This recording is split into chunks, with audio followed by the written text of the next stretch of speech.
Olá, estudantes e amantes da história, tudo bem com vocês? Vocês sabiam que entre os dias 22 e 27 de novembro de 1910 aconteceu na Marinha a chamada Revolta da Chibata?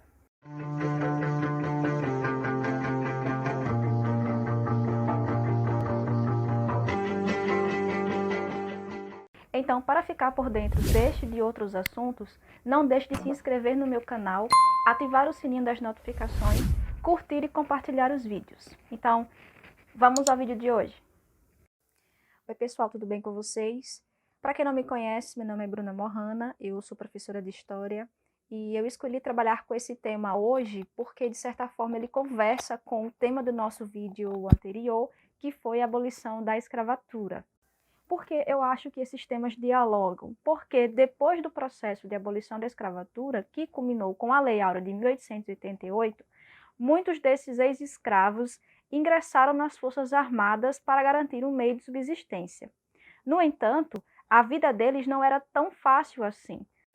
Então hoje nós vamos falar especificamente da chamada Revolta da Chibata. O nome já é bem sugestivo, então do nome você já consegue tirar qual era o objetivo dos revoltosos ou qual foi o motivo da revolta. Chibata remete a castigo físico, então os marinheiros eles revoltaram-se em 1910 por causa dos castigos físicos e dos maus tratos que eles sofriam na Marinha Brasileira. O historiador sempre gosta de contextualizar as coisas, então vamos fazer uma breve contextualização. Como estava a situação em 1910? Politicamente falando, Hermes da Fonseca tinha acabado de ser eleito. Lembre-se que o Hermes da Fonseca e a sua campanha salvacionista lutou nas urnas contra o Rui Barbosa e a campanha civilista.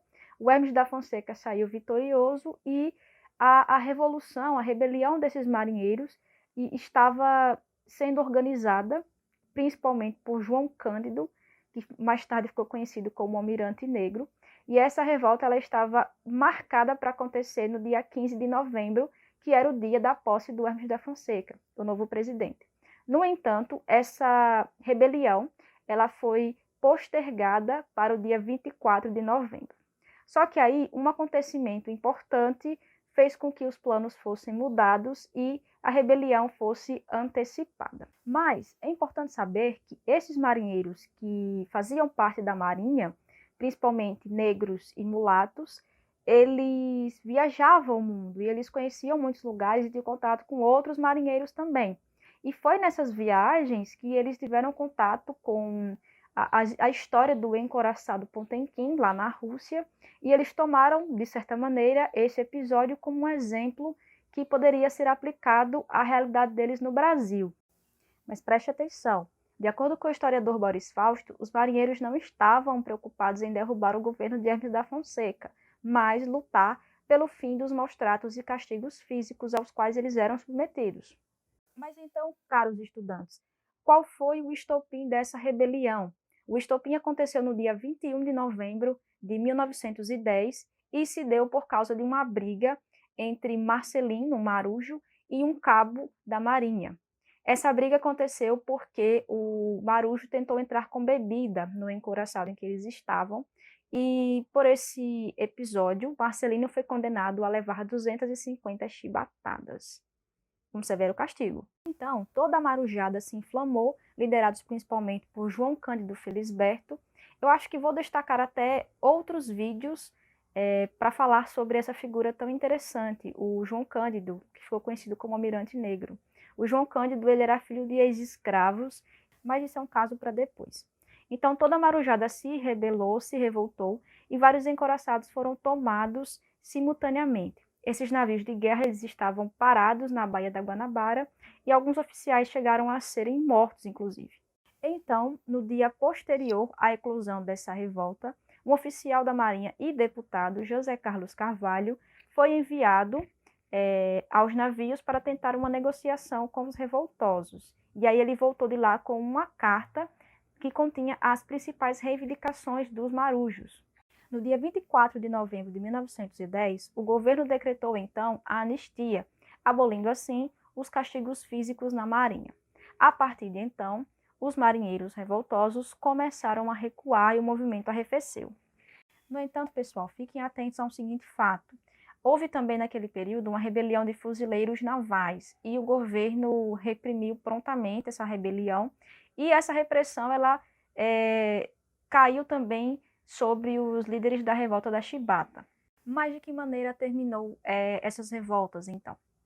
Um navio chamado Satélite saiu com destino à Amazônia, levando mais de 105 revoltosos, mais de 40 mulheres, ladrões, vagabundos, e essas pessoas elas iriam trabalhar nos seringais e na construção da Madeira Moré, uma linha férrea muito conhecida, que foi construída naquele período. Além disso, outros participantes das revoltas foram presos, enviados à Ilha das Cobras, um presídio que na época também era conhecido. Antes de serem julgados, sofreram muitos maus tratos, apesar de tudo foram absolvidos, mas viveram todo esse cenário de violência, inclusive João Cândido, que depois foi solto. Então esse foi mais ou menos o panorama. Alguns oficiais foram mortos, uma criança também acabou morrendo por causa dos ataques, dos embates entre marinha e governo. Para finalizar, é importante ter em mente que os revoltosos da Chibata, eles não pretendiam mudar a situação social e econômica do Brasil naquela época. Eles apenas lutavam por uma causa muito particular, que era o fim dos castigos físicos e a melhoria das condições de vida daqueles que trabalhavam na Marinha Brasileira. Agora que nós falamos do conteúdo, vou deixar uma dica muito importante para você. Caso você queira aprofundar mais os seus estudos na Revolta da Chibata e no João Cândido, eu recomendo a música Mestre Sala dos Mares, composta por Aldir Blanc e João Bosco. Essa música ela foi feita durante o regime militar brasileiro, então aí um outro assunto para você estudar e que é muito importante. Essa música sofreu censura, mas ela é muito importante pela maneira como retrata o almirante negro, como fala muito dessa imagem do João Cândido. Então é isso, pessoal. Espero que vocês tenham gostado desse vídeo. Se você gostou, não esqueça de deixar o like, de se inscrever no meu canal. Fique de olho nas minhas redes sociais, no meu Instagram, @brunamorrana e @estudando.história, que muitas novidades vêm por aí.